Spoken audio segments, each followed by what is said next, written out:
राजनीतिक में अनबन थोड़ी बहुत जो भी होती है वो विकास के प्रति होती रहती है, लेकिन ऐसा कोई अनबन नहीं है या ऐसा इशू हम दोनों में नहीं है, या राजनीतिक इशू भी नहीं चलना चाहिए। लोकतंत्र में अनबन होते रहता है, लेकिन वो व्यक्तिगत अनबन नहीं होती, वो राजनीतिक अनबन होती है। और ऐसे भी वो 30 वर्षों से है, तो हर लोग चाहता है कि उनसे ज़्यादा उम्मीद करें। हम भी चाहे थे कि ज़्यादा उम्मीद हो, और उन्होंने उस हिसाब से नहीं किया, तो मुझे अनबन हुई थी बीच में, जिसमें अविश्वास प्रस्ताव मैंने भी लाया था।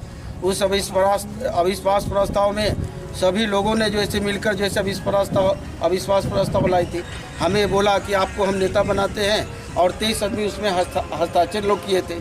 उसमें भी मीडिया लोगों के द्वारा नाम आया था कि संजय जी ही जो ऐसे आगे की ओर हैं, और अगर अविश्वास प्रस्ताव गिरती है, सरकार गिरती है, तो वही होगा।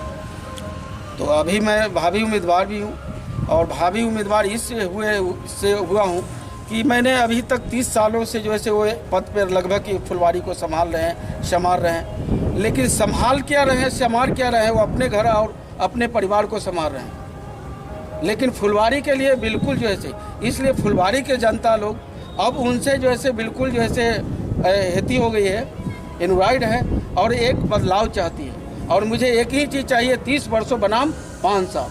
अगर 5 साल ये देते हैं तो निश्चित है कि मैं फुलवारी के लोगों को कोई ऐसा नया चीज़ दूंगा कि जो दूसरे जगह के लोग आए तो यहाँ एक देखे कि ये नगर परिषद का ये है बनाओ। ये थे हमारे बीच संजय सिंह, जिन्होंने कहा कि अगर जनता हमें मौका देती है तो हम भी चेयरमैन बनकर इस नगर फुलवारी नगर का विकास करेंगे। और विकास ऐसा ही नहीं कहने वाली नहीं होगी, वो जनता भी देखेगी कि विकास वाकई में होगा।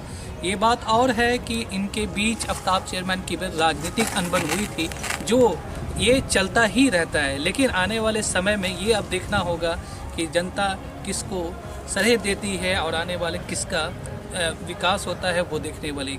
कैमरामैन सुधीर के साथ